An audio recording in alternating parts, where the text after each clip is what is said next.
Hello viewers, Murray here with Murray's Mobile Mechanics and welcome to the channel. Today's vehicle is a 2012 Kia Soul. It's 2.0 liters and we have a coolant leak. So it came through last night. We did check out what was wrong with it. So today I just want to walk you through and then we figure it out together and then we go from there.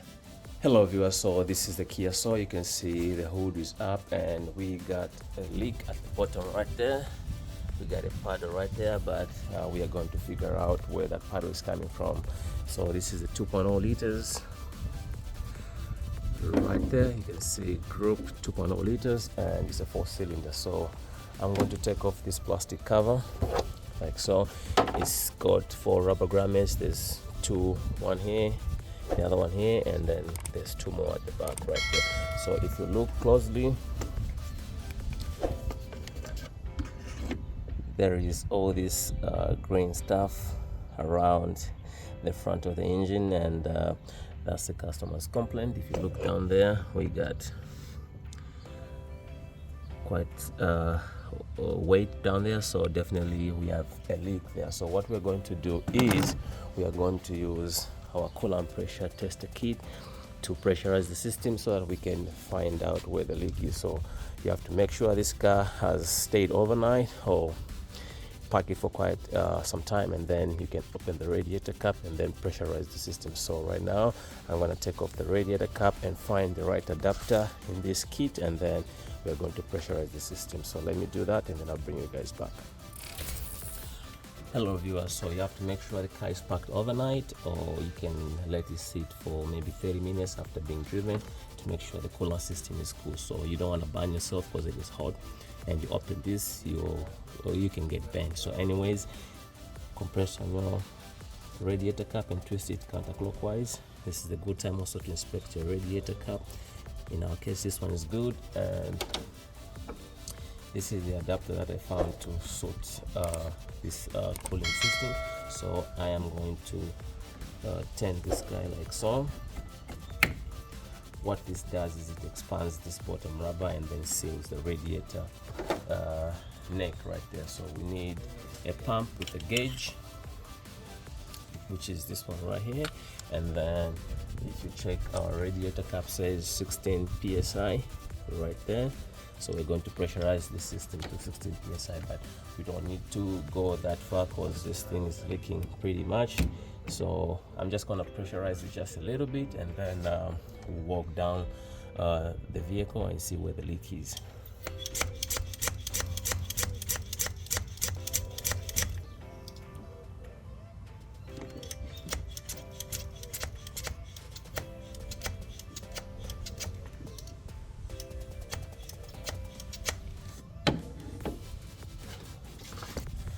So initially you're supposed to pressurize this system to 16 psi. Then you try to focus right there, but I just pressurize it to 10 psi because the leak is very visible. But the whole essence is once you pressurize it to 16 psi or 16 pounds, the needle should not move down. But you can see already this one from 10 is going down slowly. So let's go down the vehicle and show you where the leak is.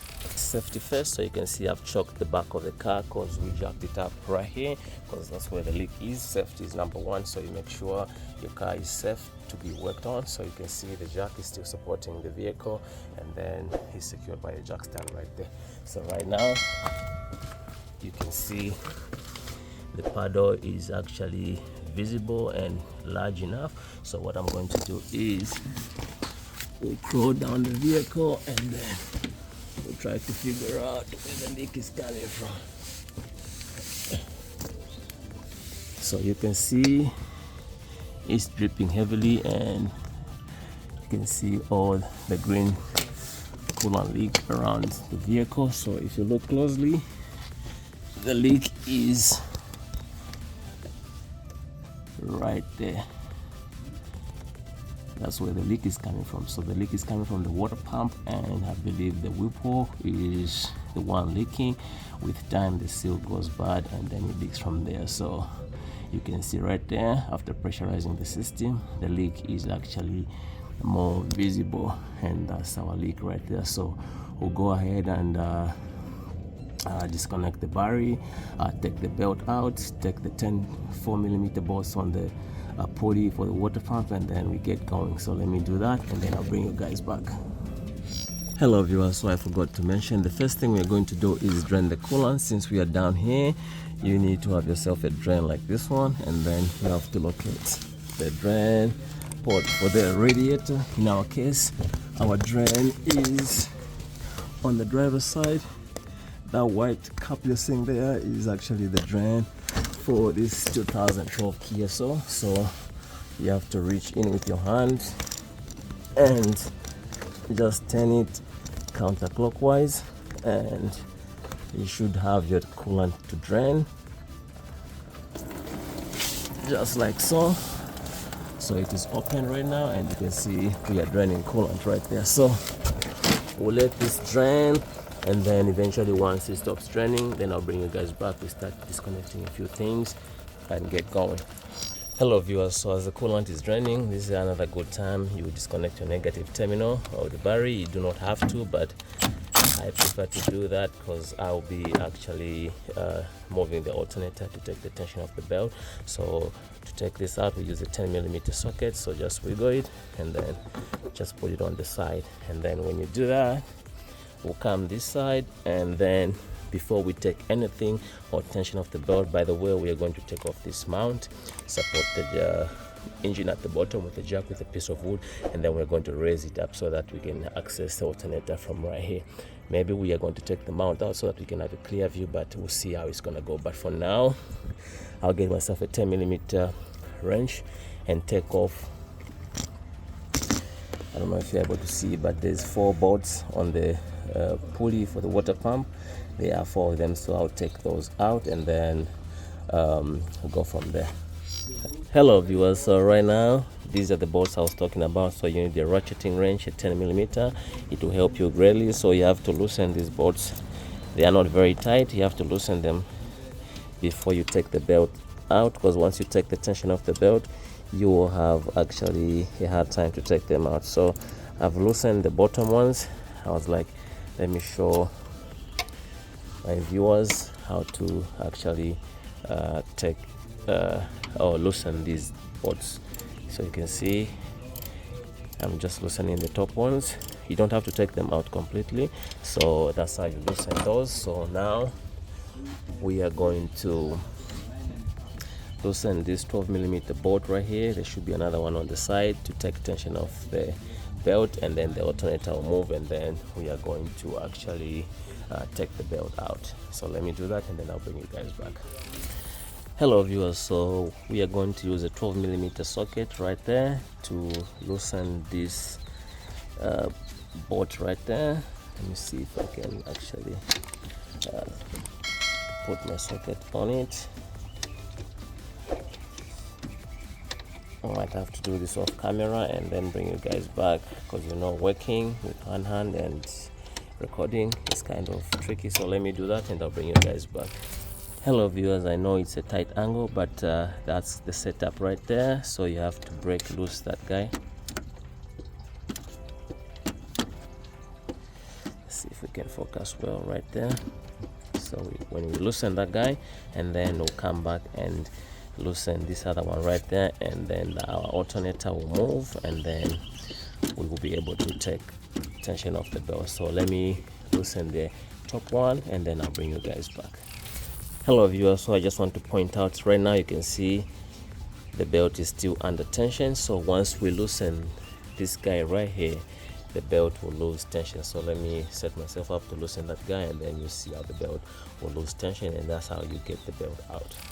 Hello viewers, so I just want to point out, so this bolt you loosened, which is a 12mm bolt on the side, you don't have to take it out completely. This is just a locker bolt, so just loosen it enough to where once we set up ourselves like so, this is another 12mm bolt, and we're using a 12mm socket with 2 extensions and the ratchet. So once we loosen this guy, what we are doing is we are taking off tension off the belt, and then the belt will easily come out. So let me take this bolt or loosen it all the way, and then definitely you'll see the alternator will move, and then we'll have tension. As you can see now, there's tension loosening on the belt. So let me go ahead and completely do that off camera, and then I'll bring you guys back once we take the belt out. Hello viewers, so for the top bolt, just to speed up the process, I decided to use my Milwaukee just to speed up the process so that we can have the belt move faster. And you can see the alternator is actually moving, so this should be good enough. And now you can see your belt has all the slack, so make sure you know the diagram of how the belt comes out. This one is pretty easy, so you can see now we can take the belt out so much easily. You can see the belt has got all the slack, so all we have to do is take the belt out, and then that should be it. So since we got the belt out, let's see, it's also a good time to inspect the belt at the same time.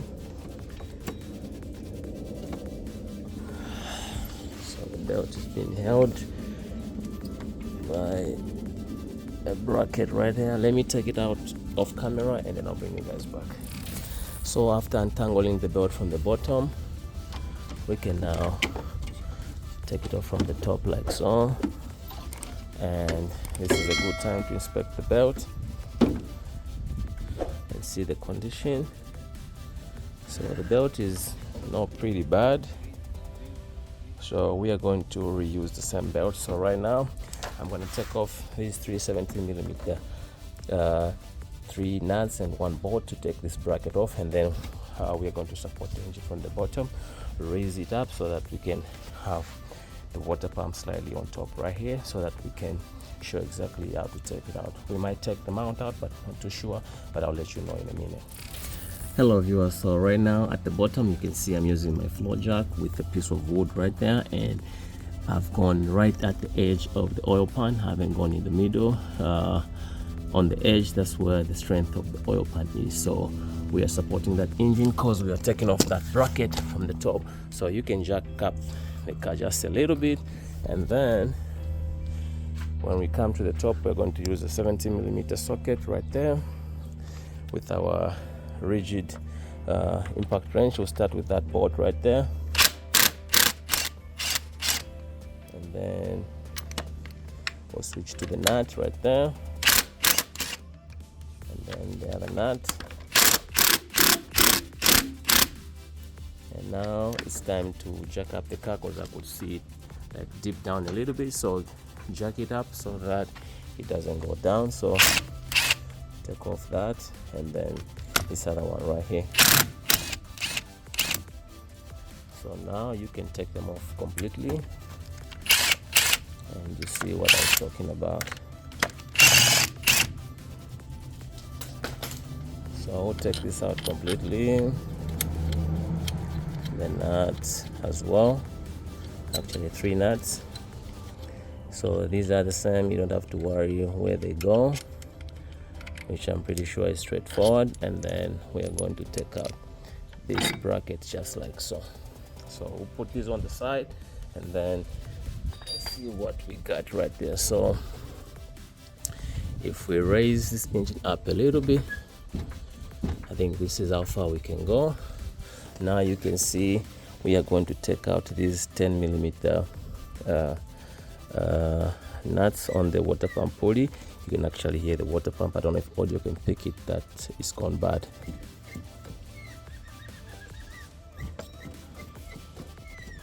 So definitely that's our situation. So I'll take these 10mm bolts off camera, and then I'll bring you guys back. I might take the alternator out so that you can just have a clear view, but we'll see how it's gonna go. So let me take those 4 10mm bolts, and then I'll bring you guys back. Hello viewers, so I've decided to take this motor mount out so that we can just have enough room to see how the water pump will come out. So I want to take off the 3 14mm bolts holding this mount, which is the passenger side mount. So let's take them off just like so.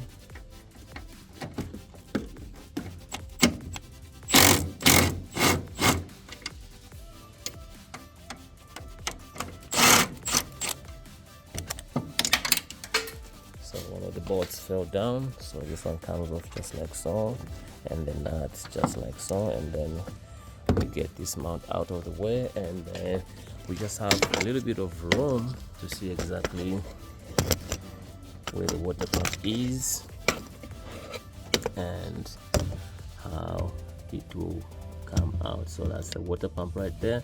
So what I did, I took out the 3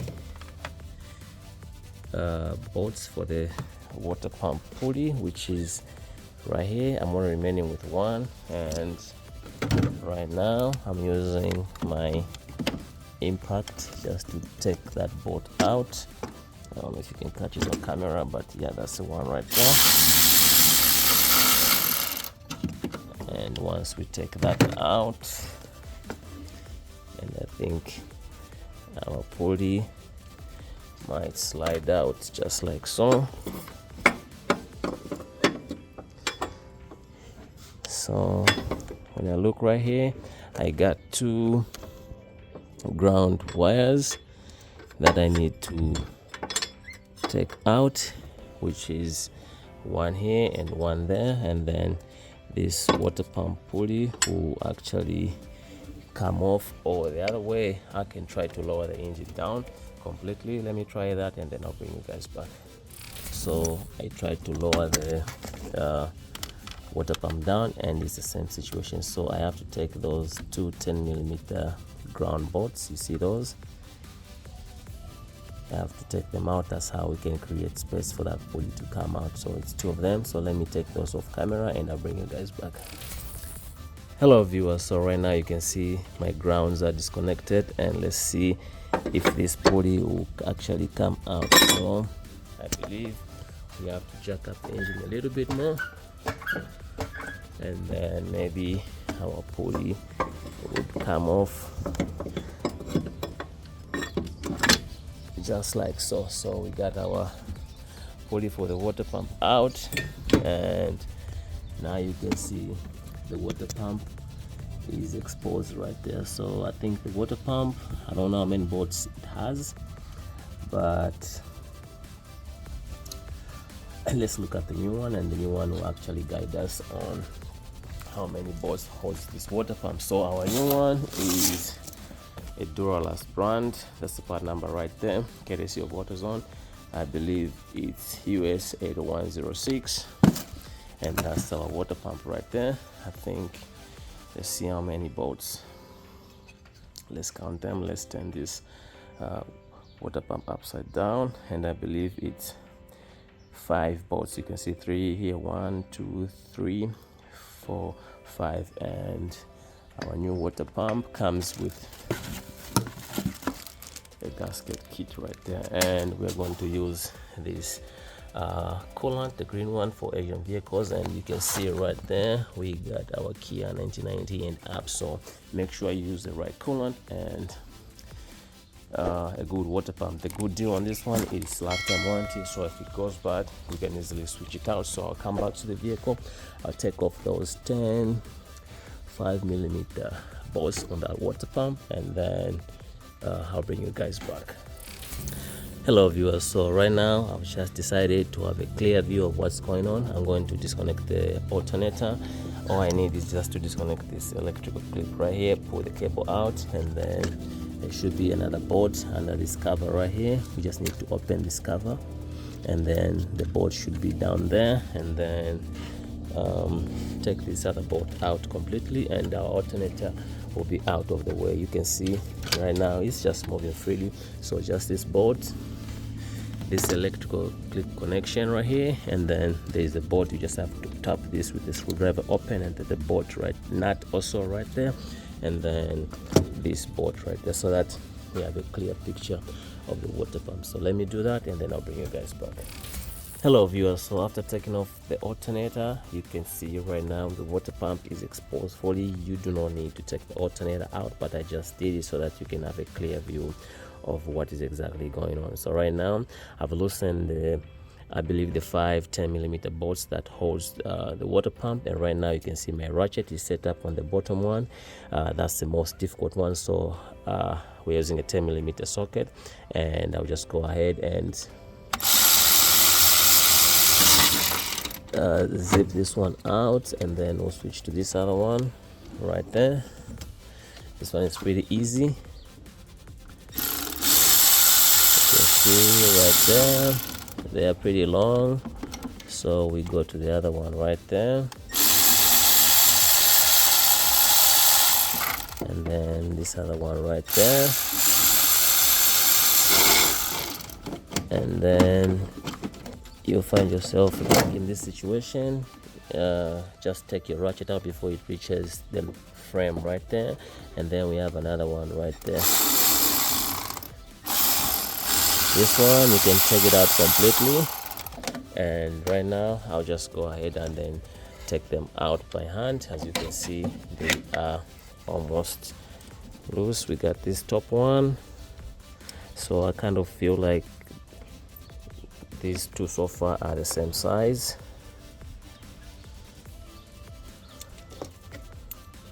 All of them are the same size, so that's a good thing. You don't have to worry which one goes where. We got this one right here.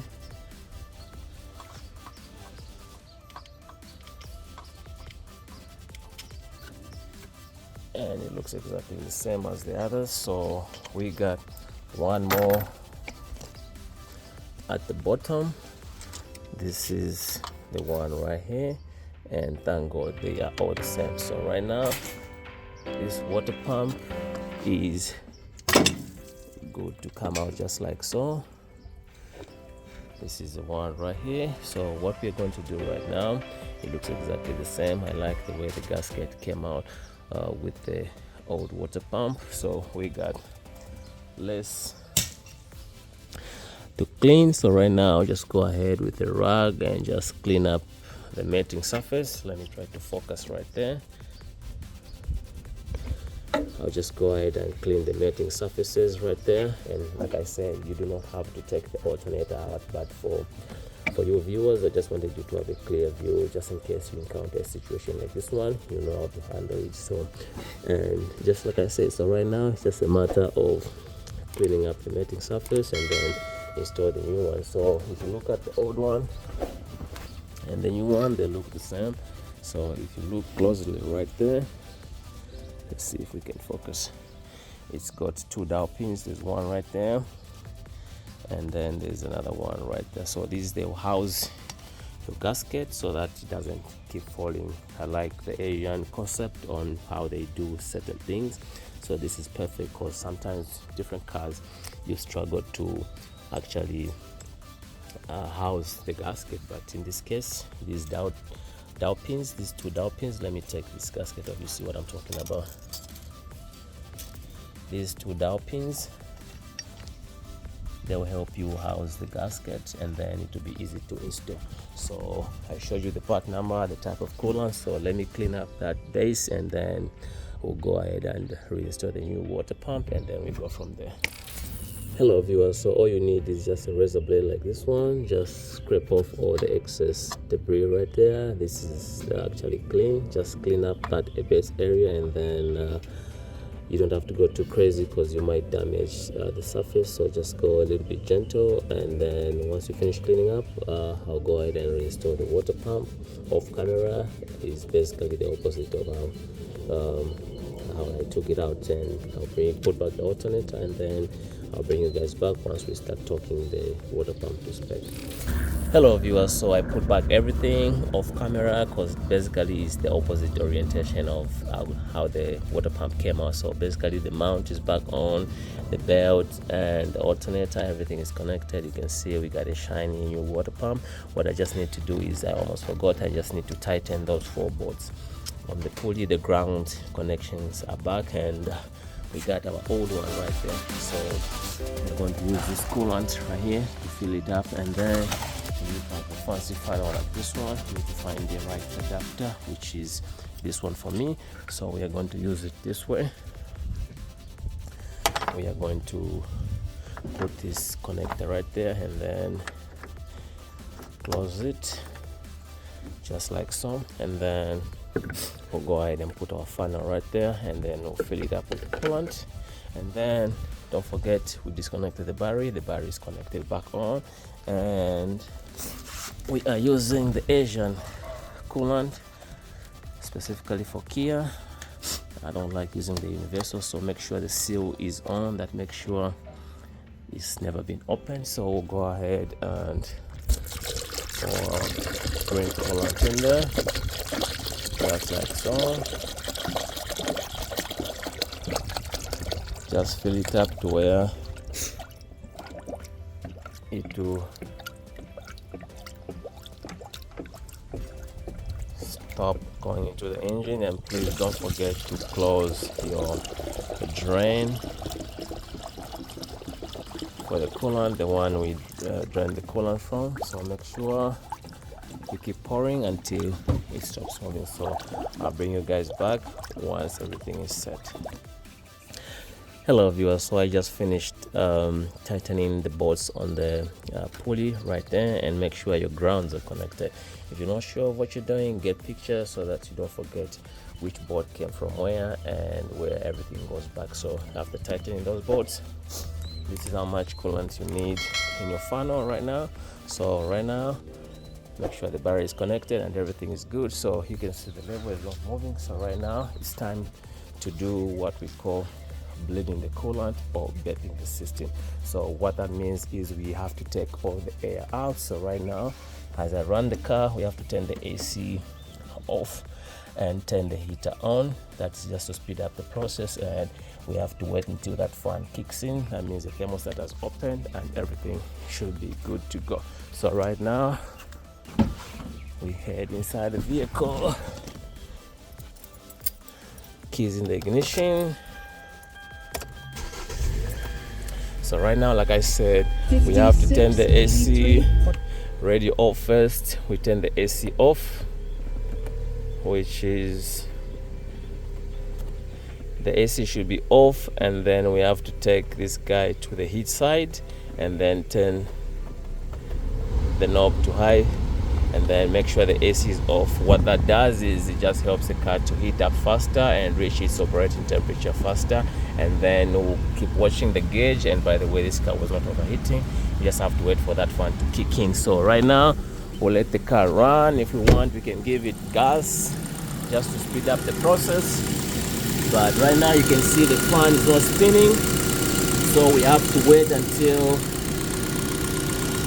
that fan starts spinning. That will mean our bleeding system is good and that fan should start spinning. That will mean the thermostat has opened and coolant is circulating, all the air should be out. So right now we just run the car and let it do its thing, and then if you want, you can help it by depressing on the gas pedal between 2,500 and 3,000 RPM just to speed up the process.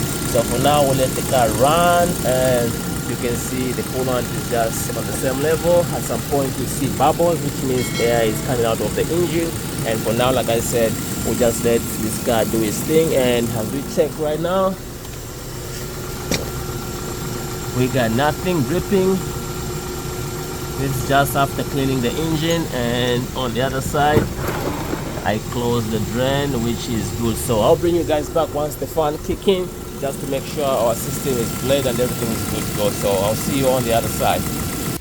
Hello viewers, so what I did, I didn't want to waste too much time for both me and the customer, so I went inside the vehicle and depressed the gas pedal just to fasten the process. And our fan, you can see right there, it is spinning right now, which tells us our cooling system has been bled and we have no air in the system. What that means is the thermostat has opened and the coolant has circulated in the engine, and we've taken out all the air. So right now let's inspect our work, check for leaks, which I don't see no leaks at the bottom right there, and on the other side for the drain.